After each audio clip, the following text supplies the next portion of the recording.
My soon-to-be ex-husband came back into town after getting fired again, dropped off a sick cat at my apartment without warning, acted cold and aggressive, and now I'm starting to think he's using the cat, and maybe even her pain, to get revenge on me for finally asking for a divorce. 28 female, and my now ex-husband, 29 male, were together for 8 years, married for 2. Even saying ex-husband still feels foreign, like I'm describing a character from someone else's story. There was a time when I really believed he was my person, the one I'd grow old with, the one who'd see the best in me. But that man never really existed outside my imagination. The person I loved was a version I built in my head, one who might someday be kind, self-aware, supportive, and that illusion cost me years of my life. The truth is, he wasn't kind. Not in the ways that matter. I endured years of emotional and financial abuse that left me a shell of myself. He knew exactly how to twist words into weapons. He'd mock me for my goals, tell me I was ungrateful if I ever asked for more, guilt-trip me into believing I was lucky just to be with him. When it came to money, he held all the cards, made sure every dollar I spent was questioned, every small indulgence turned into a lecture about responsibility. I could fill a book with the things he did, the things I tolerated, but honestly, it's not worth the ink. I've grieved that version of my life already, the one where I kept waiting for him to change. I've finally reached a point where I can breathe on my own, where I don't need him to validate my existence or provide the illusion of stability. Back in November 2024, before everything finally came undone, he was working a corporate job at a hotel, middle management, the kind of role that gave him a tiny bit of authority, which he wore like a crown. Then one day, he came home early, storming through the door, slamming his bag on the counter. He said he'd been let go, that HR had it out for him, that his assistant manager had been plotting against him.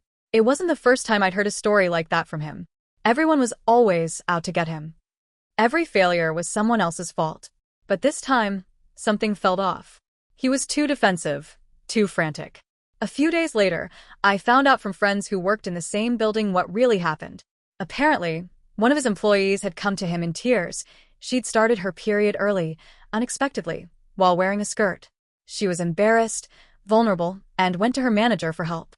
Instead of showing basic human decency, he called her a hot pocket, loudly, in front of other staff. When I first heard it, I actually thought they were joking. It sounded too stupid, too cruel to be real. But no, that was exactly what happened. That was the man I'd married. And when the hotel fired him, he acted like he was the victim. I felt humiliation I can't even describe. Of course, he needed a new job. And fast. The thing about him was that he couldn't stand being unemployed, not because he cared about providing, but because he couldn't sit still with his own thoughts long enough to reflect. I tried to be supportive. I told him we could manage a pay cut, that I'd help pick up the slack. So, in typical fashion, he chased the biggest paycheck, not the right job, not the healthy choice, just the one that sounded good on paper. That's how he landed a position in rural Montana, 1,000 miles away from everything I knew, my friends, my family, my career, my entire support system. I'm a hairstylist, inked, pierced, and unapologetically queer. It's who I am, and it shows before I even open my mouth. I've heard plenty about rural Montana over the years, and I see red just thinking about it. The kind of place where being yourself isn't always safe, where silence is expected and difference is a target. Even if I'd wanted to go with him, which I didn't, I'm not the type to keep my mouth shut when someone decides another person's existence is up for debate. He was warned by over 20 people not to take that job. I told him point blank that if he went, I wouldn't be going with him. He went anyway. And because I was married to him, legally and financially bound, I did what I always did to keep the peace. I helped him pack up his life into 2 Priuses and drive across the country. It was surreal, helping a man I no longer respected move into a life I refused to be part of. I dropped him off, hugged him goodbye, and as I drove away, it hit me that maybe, just maybe, this was the first step toward getting myself back. The next 9 months turned out to be the best thing that ever happened to me. While he played house in Montana, I finally started rebuilding my own. I found a roommate, signed a new lease, and began what I call my year of salvation. 2025 was about recovery, mental, physical, emotional. My roommate and I worked on ourselves, therapy, exercise, cooking, setting boundaries. I could finally breathe in my own home. No shouting, no guilt, no walking on eggshells. Just peace. I told him that if he ever wanted to come back, he needed a plan, a real one. No impulsive decisions, no crashing on my couch because life got hard. He grumbled, of course, but agreed. I visited him once to help clean his place. He never visited me. His excuse was always that he was too broke. Funny, considering he lived rent-free in company housing and still somehow found plenty of money for card boosters and beer. Then came the inevitable truth: he cheated. Not once, not twice, but 4 separate times. Each one documented in messages, photos, and screenshots. He didn't even try that hard to hide it. While I was working, healing, and keeping our lives financially afloat, he was out there playing victim, claiming loneliness while filling his time with anyone who would feed his ego. What hurt wasn't just the cheating, it was the pattern. The selfishness, the lack of accountability. The way he let his mother cozy up to one of my professional rivals, a woman who has made it her mission to stir drama in our industry. The irony of that woman calling herself a feminist while defending him is almost laughable. Almost. During those 9 months, he sent me maybe $500 total. That's it. $500 to help cover the mess he left behind. Meanwhile, I was rebuilding my life, brick by brick, without him. And with every dollar he didn't send, every call he didn't make, every empty promise he repeated, I felt lighter. He thought moving to Montana was a new beginning. It was just not for him. It was mine. Because while he was busy losing himself in beer cans and lies, I was busy finding myself again. Flash forward to last week. He's closing down at work, apparently stressed, but I've learned to keep my distance when he spirals. Late that night, he sends me a picture, some random shot of the workspace, messy handwriting scribbled across a whiteboard. I don't think much of it at the time. I've stopped analyzing every detail of his life. But the next morning, I wake up to a call from him. His voice is shaky, panicked. He's been fired. Again. He tells me it's because of financial issues within the company, that it's not his fault. The same old script. And then I remember the picture, the one he sent just hours before. In his handwriting, clear as day, were the words "kill yourself," written on a shared space board. My stomach dropped. I didn't even know what to say. I was so exhausted, emotionally, mentally, physically, that I didn't have it in me to start a fight. Instead, I took a deep breath and told him he could stay at my place for a few weeks if he found somewhere else to go. I told him it couldn't be long-term, because our cats might not get along. Mine has urinary issues, and stress can trigger it. I was trying to set a boundary, trying to be kind without losing my sanity. He bulldozed right over me, like always. Within minutes, he was talking about moving back, making plans, acting like it was already decided. My phone kept buzzing with texts, logistics, timelines, assumptions. No acknowledgement of my concerns, no hesitation, just full steam ahead. I sat there staring at my screen, heart pounding, realizing I was slipping back into the same cycle I'd spent years escaping. So I got up. I woke my roommate, told him everything. Then I called my brother. Both of them said the same thing. Call him back now and set the record straight. I wasn't ready, I'll admit that. My name was still on a few of his bills, and the thought of dealing with that again made my chest tighten.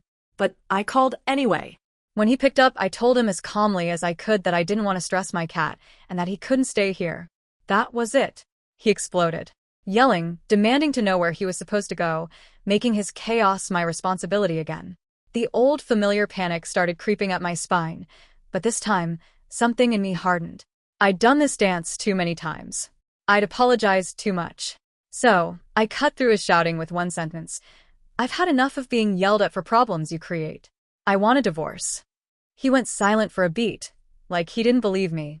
Then he laughed, that bitter, dismissive laugh he uses when he's trying to minimize something that scares him. But I didn't back down. I'd already spent a week in my head leading up to that moment, and now the words were out in the world, solid and real. For the first time, I didn't feel trapped. I felt free. Terrified, but free. A day later, he texted me that his cat had a UTI. Said it like it was some kind of emergency, like it was my problem to fix. I didn't react. I'd given his cat medication before. I knew it wasn't life-threatening. I told him I hoped she'd be okay, and left it at that. It was strange. The guilt didn't hit the way it used to. Instead, there was this heavy calm, like I was finally stepping out of the storm. Flash to today. Things have grown tense again, though I've been trying my absolute best to keep things civil. He's gotten shorter with me, his tone clipped and cold, as if every word I say is an inconvenience. I've made a real effort to remain cordial and respectful, offered him his old furniture back, suggested we split the remaining belongings fairly, and thanked the universe that our finances were never combined. We both agree the pets are better off staying where they are, settled and safe. It's the only point of calm we seem to share anymore. His first stop when he got back into town was supposed to be dropping off his cat with me. He said he needed a few days to set up his new place and didn't want to worry about her escaping while he unpacked. Fine. I didn't mind. It wasn't the cat's fault that her human had turned my life inside out.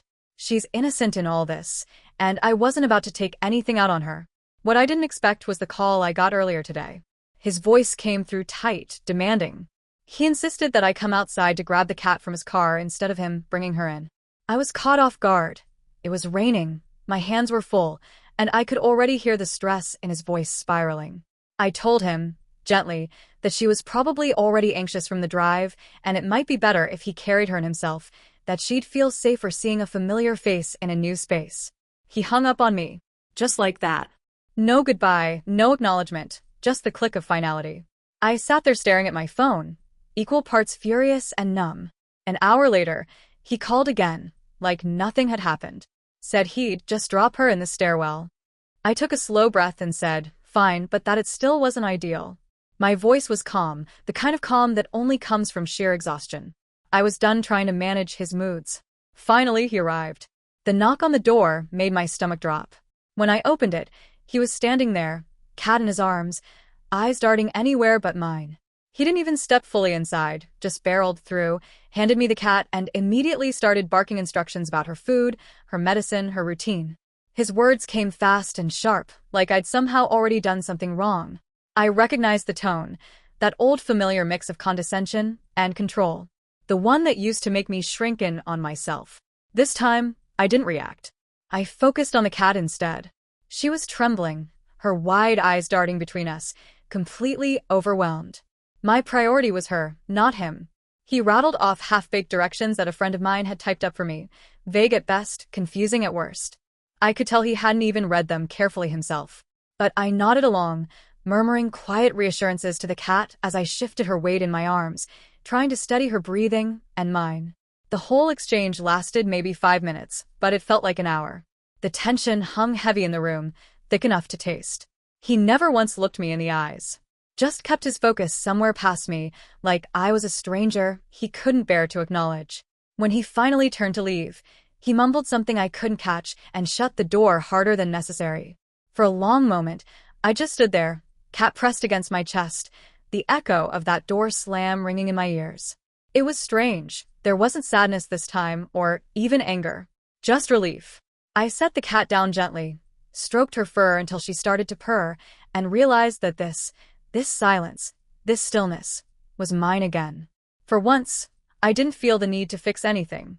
I didn't feel guilty for setting boundaries. I didn't feel like the villain in his story. I'm so disoriented by the whole exchange that the only thing I managed to ask him is if there's anything else I should know. He says no, without looking at me, then turns and leaves. The moment the door shuts, the cat bolts from my arms, claws catching my sleeve as she darts down the hallway. Of course, he can't just leave quietly. He slams every single door on his way out, 3 in total, each one louder than the last. My heart is pounding, the cat's hissing from under the couch, and I'm standing there wondering how something so small, a simple drop-off, could still leave me shaking. It takes nearly 20 minutes and a packet of churro to coax her out. She's tense, eyes wide, fur puffed up. I finally get her settled in the spare room, both of us trying to calm down in the quiet that follows. When it's time for her medication, I brace myself, but I'm not prepared for how bad it is. The moment I try, she lashes out, hissing and clawing, thrashing like she's fighting for her life. I've handled cats my whole career, scared, sick, and even feral ones, but this is different. She's terrified, not of me, but of whatever's been happening before this moment. The fight in her isn't defiance, it's trauma. And the realization twists something deep inside me. While I'm washing the scratches on my arms, my phone lights up with notifications, not messages from him, but silence. I realize he's been deleting things. Group chats, shared nicknames, photos. Every trace of affection, gone within half an hour of leaving. And weirdly, I don't feel hurt. Just final. Like watching the last ember burn out. Still, I can't shake the thought that something's off. My friends tell me he's retaliating, that he's angry I stood up for myself. But would he really go so far as to let his cat suffer just to spite me? The idea makes me sick. I don't know what to think anymore. I just know I want her safe and me, too. If this is what retaliation looks like, how do I navigate it without feeding into his chaos? How do I protect myself and this poor cat from whatever fallout he's trying to create next?